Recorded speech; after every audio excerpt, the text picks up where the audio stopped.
ఈరోజు మా డిన్నర్ అండి వచ్చింది కదా మన వాళ్ళకు పిల్లల కోసము ఇవి ఆమ్లెట్ వేసినండి. ఇవి ఆమ్లెట్లు, ఇది నా కోసం చపాతి.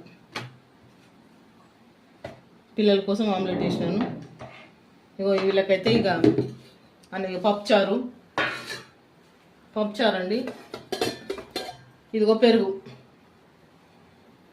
మా డిన్నర్ వచ్చేసి ఇదండి. మీరేం చేసుకున్నారండి నైట్ డిన్నర్? మీరేం చేస్తున్నారు? కామెంట్ చేయండి మీరు. లైన్ సిరప్ అయిపోయిందండి. ఇది తేనె అండి, మన కాదిబండర్లో తీసుకున్నది. చపాతి మీద తేనె బాగుంటుంది, తేనె వేసుకున్నాను. ఇదండి నా డిన్నర్. ఇక కొంచెం ఇంత రైస్ వేసుకుంటా అండి, అంతే. ఇక వీళ్ళకైతే ఆమ్లెట్, పప్పుచారు, పెరుగు ఉన్నది. వాళ్ళు తినేస్తారు. పెరుగు నేను తినను, పిల్లలు తింటారు. దయచేసి చూస్తున్న ప్రతి ఒక్కరు కూడా లైక్ చేయండి, సబ్స్క్రైబ్ చేయండి.